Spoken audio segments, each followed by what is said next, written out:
E aí, pessoal, um aviso aqui antes de a gente começar. Ah, Nosso canal reserva lá foi de base. E o YouTube mandou um avisozinho ali dizendo que estamos banidos. Então não tem como fazer a confirmação para conseguir continuar a aumentar para mandar os vídeos e tal. Por enquanto tá dando para mandar ali alguns vídeos, mas já me matou totalmente ali o ânimo, porque tem chance de cair super rápido de novo, né? Então eu vou postar o que der, mas vocês já estão sabendo aí então como é que tá a situação. Isso também reduz a nossa força, tipo, a gente só tá agora com chance de dinheiro para comprar os livros ali pelo Apoia-se ou as doações aí de via Pix. É basicamente só isso que a gente vai ter mesmo. A menos que eu acerte na loteria. Vamos continuar tentando, né? Vai que a gente acerte e consegue montar nossa própria produtora de audiolivro aí. Foda-se Bezos e Amazon com essas plataformas de ricaço. Bom, chega, vamos lá. 73. Confiança. O frio clima da primavera finalmente havia retrocedido ao verão. Ainda fazia frio à noite, mas não de uma maneira desconfortável. Caladinho estava na área de concentração de Dalinar Collin, olhando para leste, para as planícies quebradas.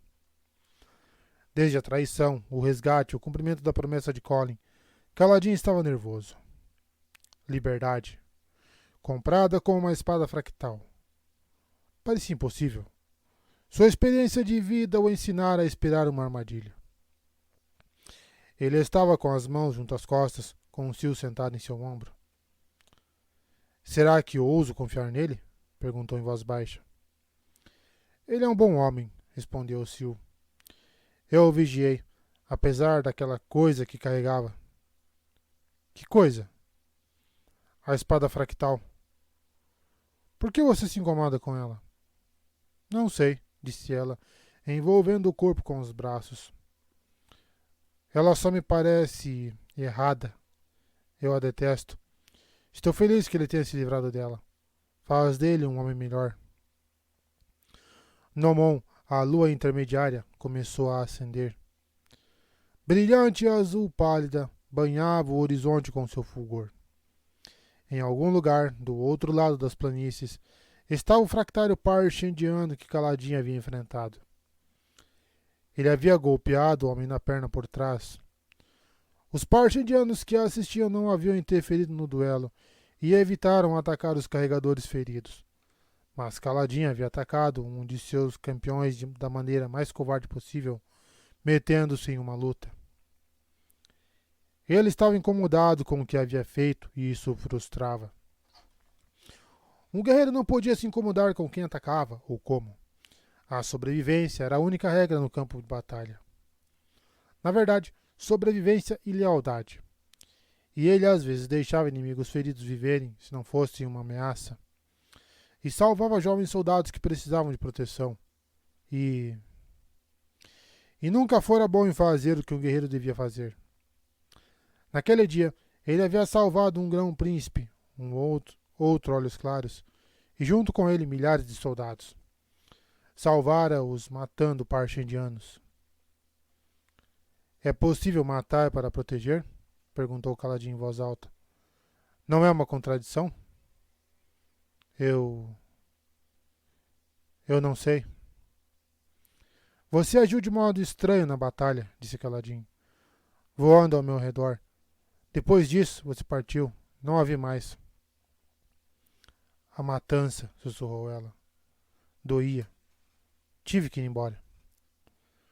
Mas foi você que me instigou a ir salvar Dalinar. Você queria que eu voltasse e matasse. Eu sei. Teft disse que os radiantes seguiam um critério, disse Caladinho. Ele contou que, pelas regras deles, não era correto cometer atos terríveis para obter grandes realizações. Mas o que eu fiz hoje? Massacrei parchindianos para salvar aletianos. E então? Eles não são inocentes, não, mas nós também não. Nem por uma leve brisa ou um furacão. Sil não respondeu. Se eu não tivesse salvado os homens de Dalinar, disse Kaladin, teria permitido que Sadeas tivesse sucesso em uma traição terrível. Teria deixado homens morrer que poderia ter salvado. Teria nojo de mim mesmo. Também perdi 3 bons homens, carregadores que estavam ao mesmo momento da liberdade. A vida dos outros valiam isso? Eu não tenho as respostas, Kaladin. E alguém tem? Passos soaram atrás dele. Sil se virou. É ele. A lua acabara de surgir. Aparentemente, Dalinar Collin era um homem pontual.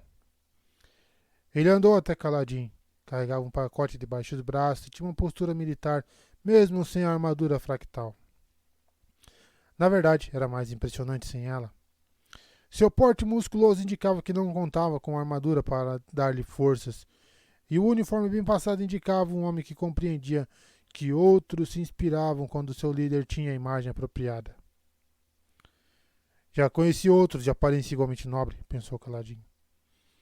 Mas algum homem entregaria uma espada fractal só para manter as aparências?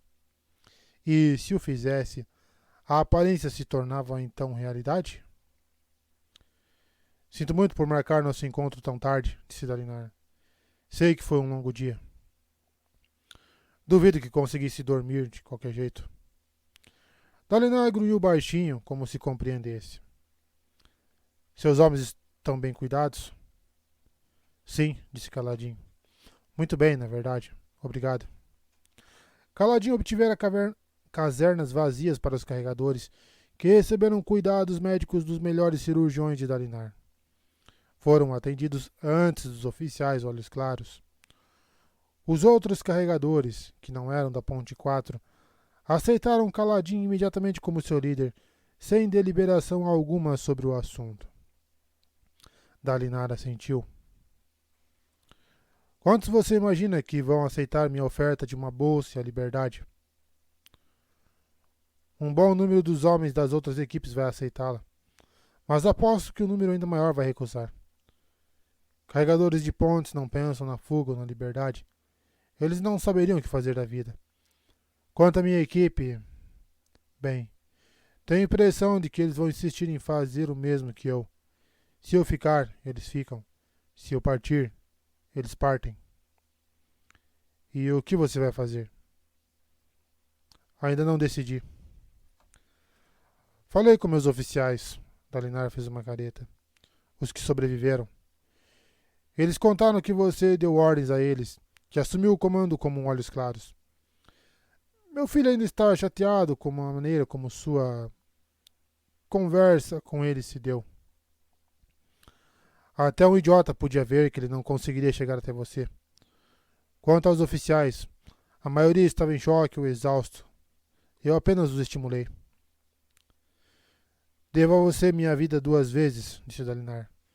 E a vida do meu filho e a dos meus homens.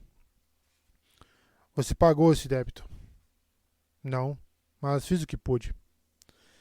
Ele deu uma olhada em Kaladin, como se estivesse avaliando, julgando.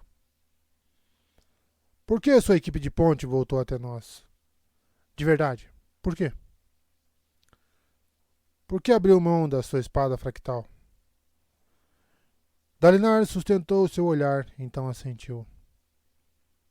É justo. Tenho uma oferta para você. O rei e eu vamos fazer algo muito, muito perigoso.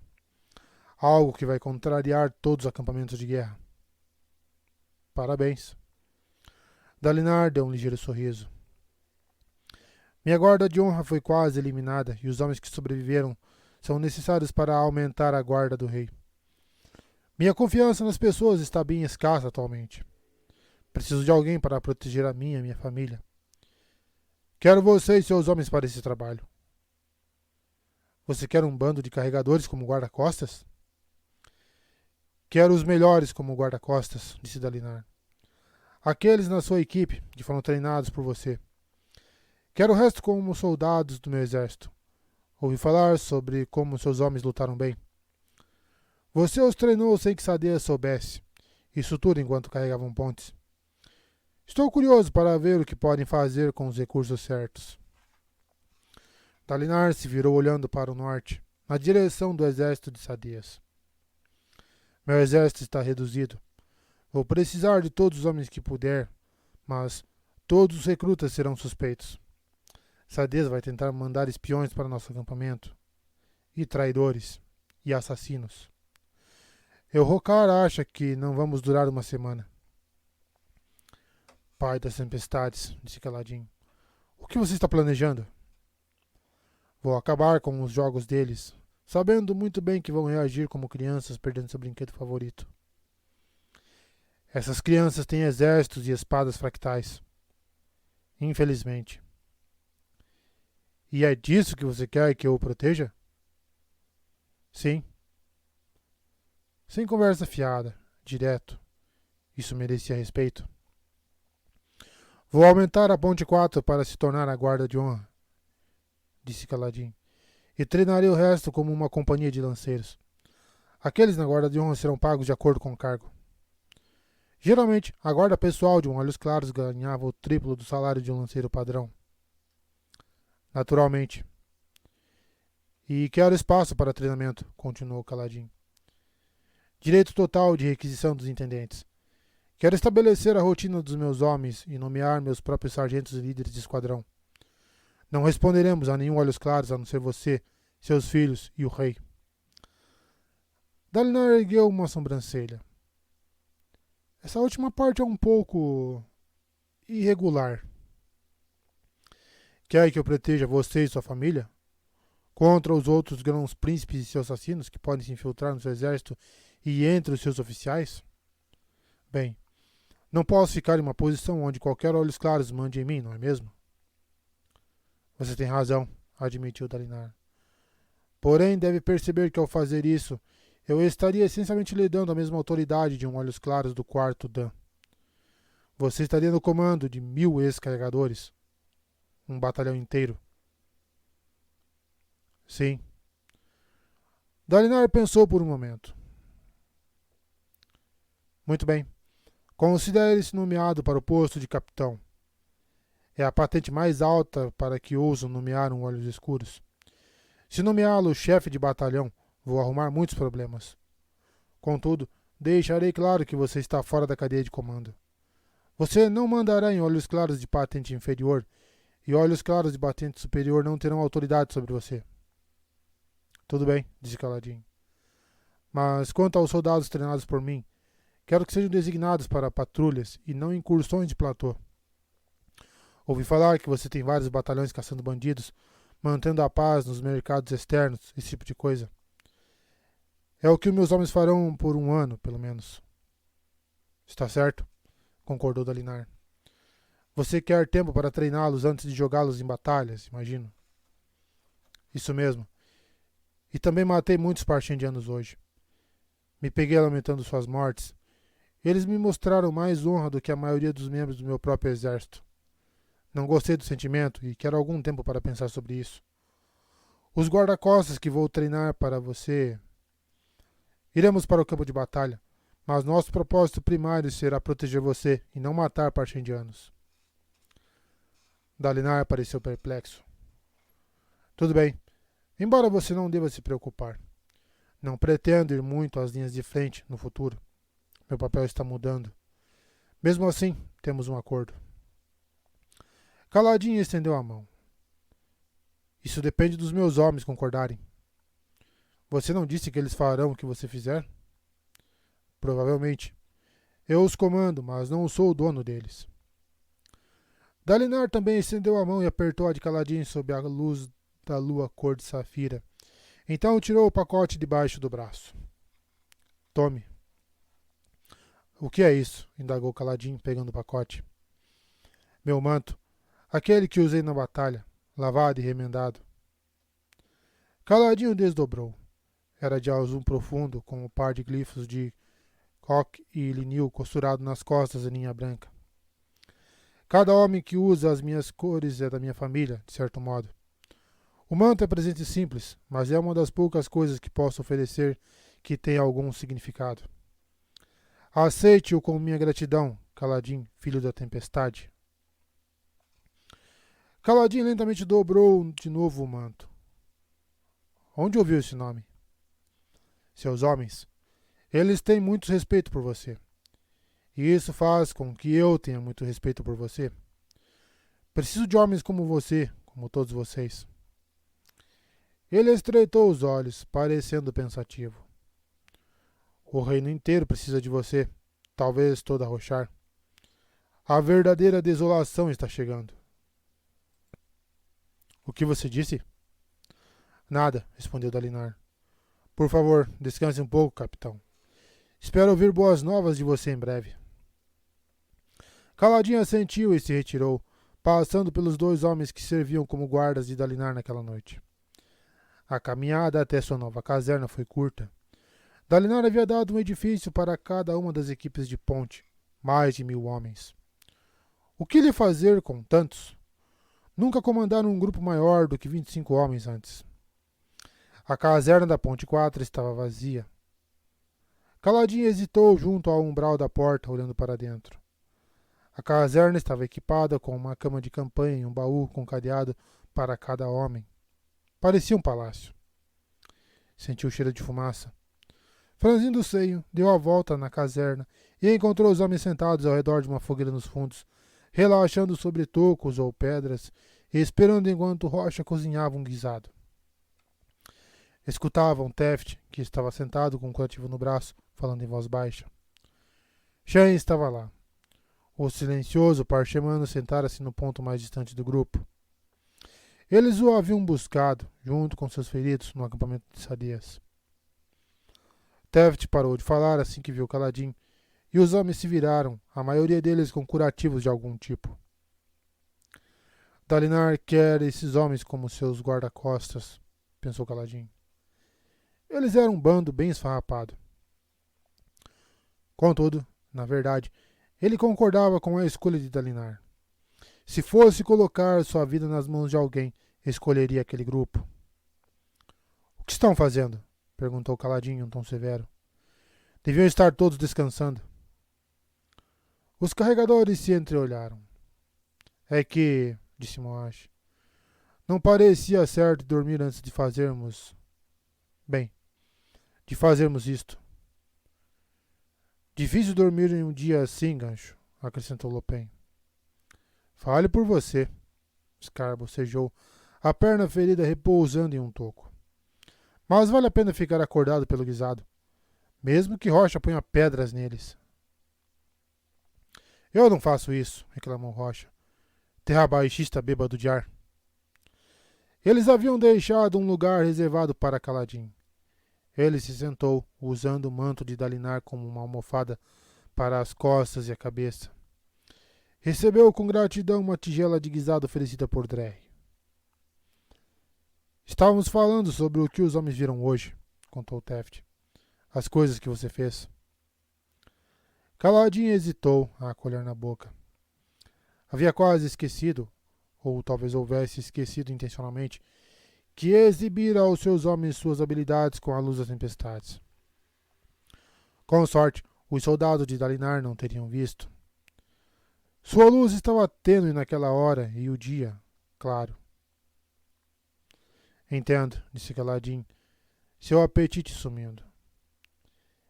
Eles o viam de modo diferente, assustador. Alguém a se evitar, como seu pai em Narpetra? Pior ainda, alguém a se adorar?